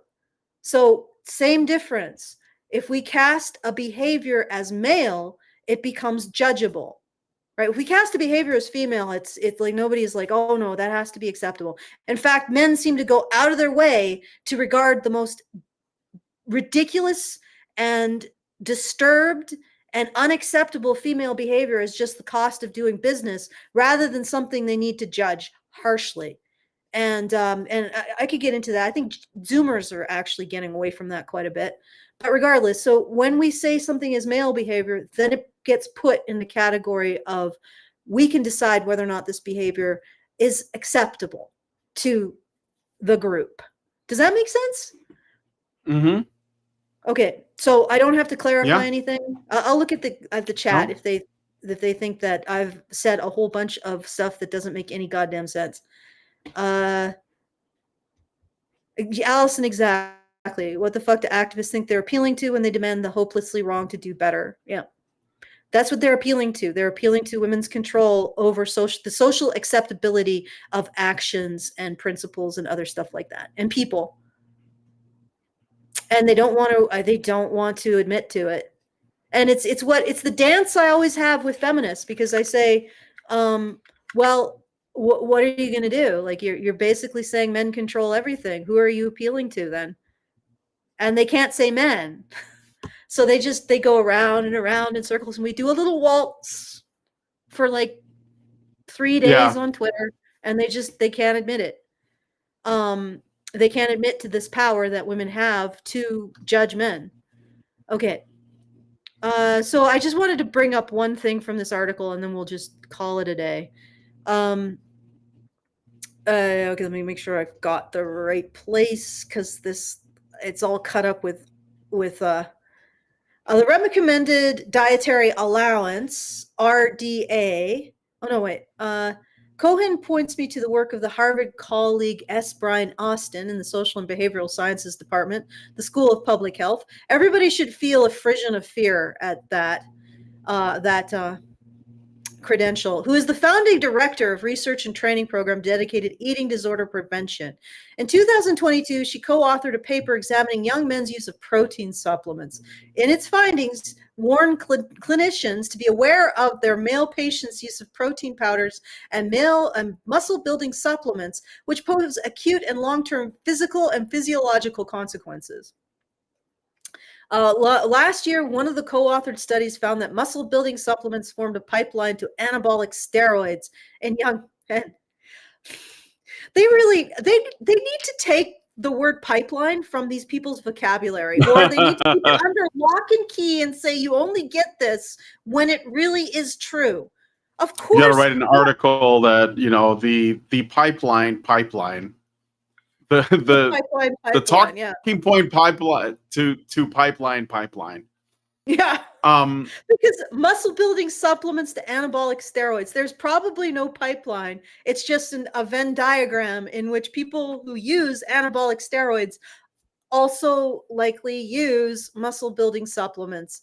And I don't think okay, somebody who's interested in their physical appearance and their athletic prowess is probably going to use muscle building supplements, right? So you got a pool of people who are using these muscle building supplements. And that pool, some of them are going to use anabolic steroids because there's an overlap there, right? I don't think that anybody is going to just start using anabolic steroids out of nowhere. They're going to be part of a culture of this, but that doesn't mean there's a pipeline. How many people who actually use protein powders, like I may have used some in the past, end up using steroids? Like, this is just a standard health supplement. Good Lord. I think I've eaten I have a cereal that's like low keto and it's made out of whey, and a lot of protein supplements are made out of whey. Guys, I'm on the protein supplement to anabolic steroid pipeline. You might as well say that people who drink the recommended 8 glasses of water are on the anabolic steroid pipeline. The recommended dietary allowance, of protein is 0.3 grams per pound of body weight. But some popular online health experts like Atia, who advises David Protein and is invested in the protein favor, blah, blah, blah, as recommending far greater levels, basically. Big protein. Now it's big protein. We got a pipeline, friends. And we're also dealing with big protein. Big creatine. Big creatine. Yeah. They just big iron. They don't want people taking care of themselves. They want people to want to be taken care of. Yeah, well, they want that's people like a to part do of pharmaceuticals. it. Yeah. Like, how about the that's what they want. aspirin to pharmaceutical pipeline? I thought that's real. Okay, so aspirin anyway, to Ambien. Yeah, exactly. The bodybuilding craze of the 1970s birthed from. Oh, in the previous paragraph, they described all the female influencers that also have this, like building your body thing. But we're not. Burst from the founding of Venice's Gold Gym, fueled by now protein supplements and steroids, and popularized by Arnold Schwarzenegger's oiled muscles in 1977, pumping iron. Coincided with the era of economic flux, widening. What? We are now on the protein shake to Nazi pipeline. Oh no! To Schwarzenegger. Yeah, to Nazi. Fucking 70s Schwarzenegger pipeline. Yeah, but no, we're now landing on Nazis, widening political polarization and rising momentum around women's rights and gay rights. I wonder how much of the overlap between the muscle culture and the gay culture is. The latter of which sparked a backlash men's rights. We gotta mention Brian, or men's liberation movement. We were a backlash to. Oh, really? Yeah, we're backlash to women's rights. Damn straight, I'm a backlash to women's rights. Some 40 years later, in 2014, Food Business News called protein the year's leading food industry buzzword.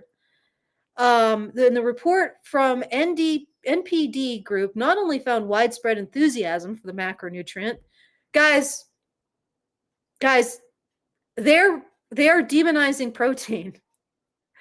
Don't let them do that, because protein is really essential.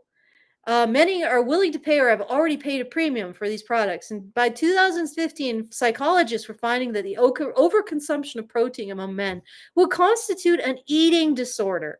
Was it correlation, coincidence, or some lean meat canary in the proverbial coal mine that was into this proteinous landscape that Donald Trump, burger-loving, locker-room talking and all, announced his bid for president? Is this an Onion article?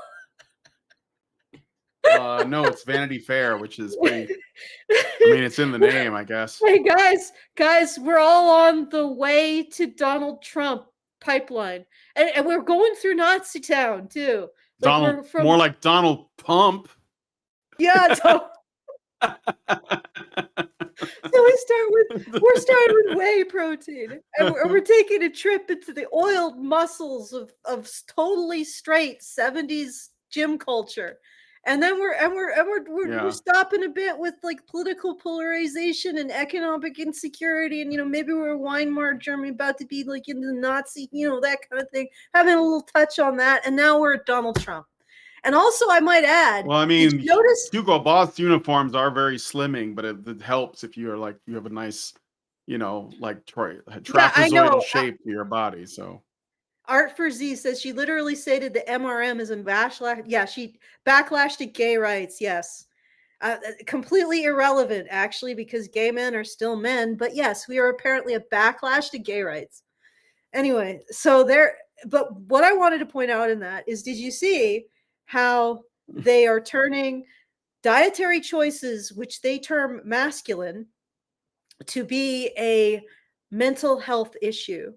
There are actually, they are turning masculine dietary choices into a mental illness. Yeah. Like, and they do that with everything that's masculine. Like, liking explosions, mental illness. I guess liking explosions might be a mental illness. Liking fast cars, toxic masculinity.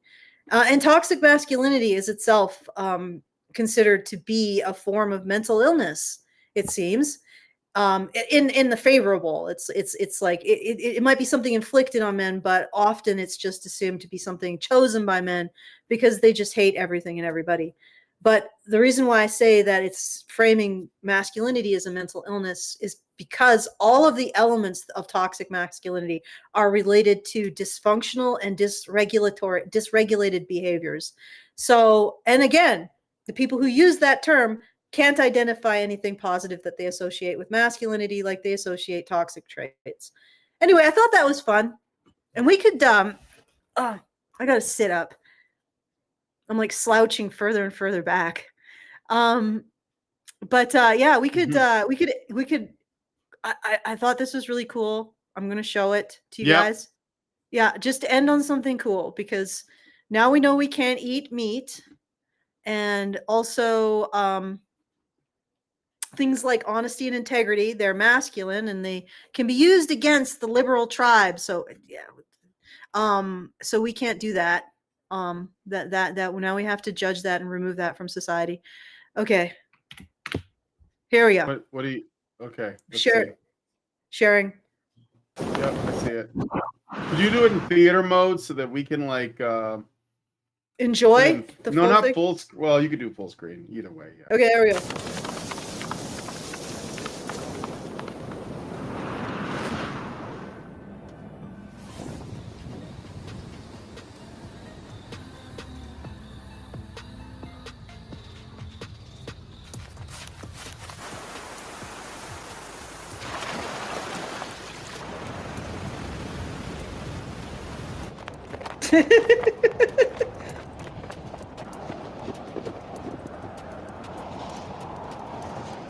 Okay. I like the generic space future clothing. Yeah, like where, like what are they? What? I mean, like what it needs is like something to make it look like it's like a lion made out of steel. That'd be some cool 80s shit right there. Like a lion head or like a griffin. Like it needs to breathe fire. You're on your way, but it could be way cool. Yeah, me and my mini Zord. But seriously, it also, don't you think like if it breathed fire and had like laser options, it would also work? Or at least laser light. One thing at a time before we give it to the Navy SEALs. But yeah, I mean, like, is this good news? This is terrifying. Didn't you see the episode of Black Mirror with the killer RoboDog? No, I don't watch that show. But I mean, this is Japan, right? Like Kawasaki, yeah. Yeah, Kawasaki. So when Skynet wakes up, it'll be in China or Japan first, probably. At least that's my hope. Yeah, although I was hearing like the buzz around it, and they were like, it's going to make things accessible to children and the elderly. I'm like, no, that thing is going to be so difficult to ride. You're going to need to be an athlete to ride it, and to have Yeah. like balls of steel going that fast. Like, Yeah. I mean, when you ride a horse, it is a workout, and that is going to be a horse that's going very fast over rough terrain, like terrain even a horse couldn't handle. So yeah, that is gonna be Olympic level athlete, strength, dexterity, and endurance to ride that thing. Mhm. So I'm pretty sure it's gonna be mostly just like I don't know, Navy SEALs. Yeah. It's the Yeah. new death machine, guys. Isn't it cool? Grown. Oh, all right. So that's all I have in my little grab bag, my Felix's grab bag. So if you want, like, I'll just do the things. Okay, everybody, if Yeah, you go want to ahead. send us a message about anything that we talked about here, you can do so at feedthebadger.com/justthetip. If you want to support the show, feedthebadger.com/support. If you want to subscribe, feedthebadger.com/subscribe. And if you want to just take part in our community and show me stuff like this that I'll throw up on the show, then you go to badgernation.online and take part in our Discord. That's really the best place to interact with us. You can send us show requests, you can send us memes, you can tell us that we look strange. You know, you can lots of options. You can complain about Void Cat or German dog. And yeah, so feedthebadger.com/justthetip to send us a comment. Badgernation.online to join our community. All right. Back to All you, right. Brad. Okay, well, if you guys like this video, please hit like, subscribe if you're not already subscribed, hit the bell for notifications, leave us a comment, let us know what you guys think about what we discussed in the show today, and please, please, please share this video because sharing is caring. Thank you guys so much for coming on today's episode of Maintaining Frame, and don't forget, VTubers are going to save the West. Talk to you guys in the Men's rights activists are machines, dude. Okay? They are literal machines. They are talking point machines. They are impossible to fucking deal with, especially if you have like a couple dudes who have good memory on top of that too. Holy shit, you're fucked.